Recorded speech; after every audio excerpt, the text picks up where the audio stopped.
One of the most amazing aspects of VR gaming is the level of immersion that it offers. When you put on a VR headset, you step into a world that feels so real, sometimes you forget you're in a game. But what if I told you this can be a blessing and a curse? What happens when your life depends on this level of immersion and realism? Where there's no second chances, no respawns, just you and your gun skill. My name is the Virtual Gangster, and today I'm going to be talking about my experience playing VR roguelike shooters. Now, for those of you who don't know, roguelike games are games in which you must progress through a series of randomly generated levels in one run or life. Yeah, you heard that correctly. You only get one life to finish the game, with limited opportunities to regenerate your health.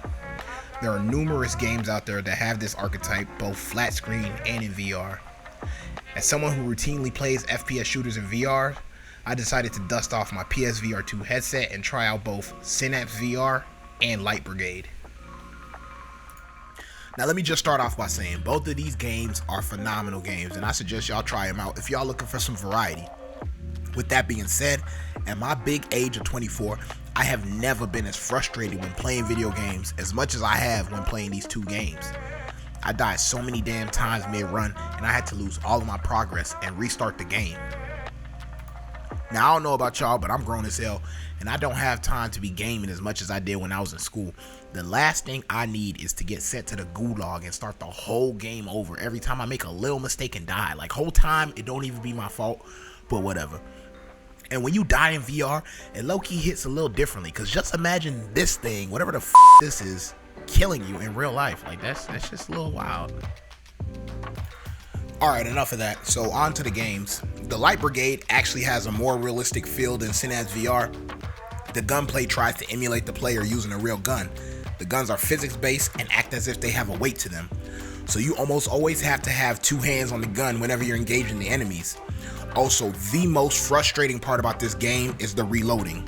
You have to actually remove the magazine, insert a new one, and manually cycle the bolt by pulling the charging handle.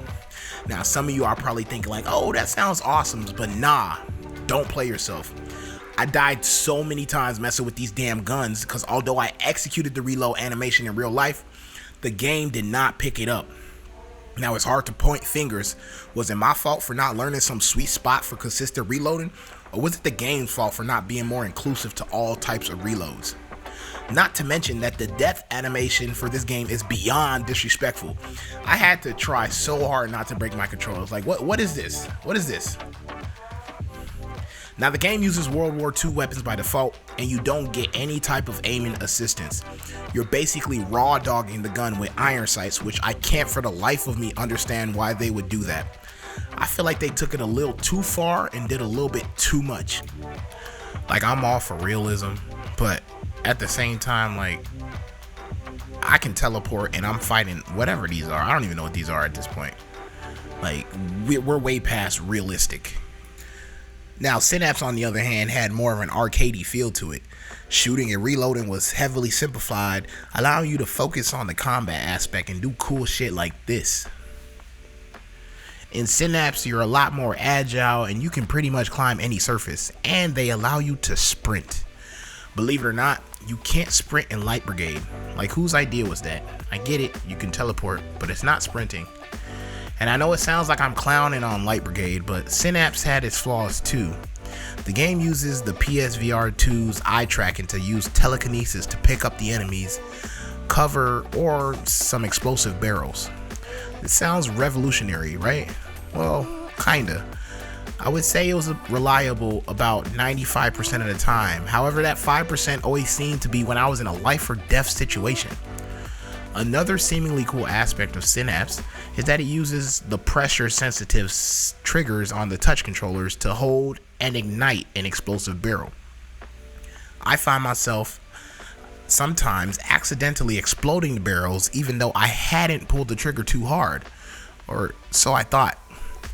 Since in roguelike games they like to be stingy with the health, taking unnecessary damage like that kinda had me fuming. At the end of the day, I understand that these game studios are striving to deliver the most realistic and authentic experience to their consumers. However, I believe there's a fine balance between making a game challenging versus ridiculously stress-inducing. And if you're going to make your game exceptionally difficult, like Brigade, at least make sure that the mechanics are on point. Like, damn, that's the least you can do. I guess the joy that I find in these roguelike shooters is the fact that the more you play, the easier it becomes. Each game has its unique way of rewarding players that stick through the challenges, and every playthrough gets marginally easier due to the upgrades that you can make to your character. Each time you complete a run successfully, it gains you equity into becoming better and better at the game. You know, the great Bob Ross once said, "Don't be afraid to scrape the paint off and do it again." This is the way that you learn, trial and error, over and over, repetition. It pays you great dividends, great dividends. These games serve as a gentle reminder of the unwritten rules of life. If you want to get good at something, you're gonna have to try again. And I think that's the charm that these two games have on me. Synapse VR, in my opinion, is one of the best VR games ever released. I don't feel the same way about the Light Brigade, I'm sorry.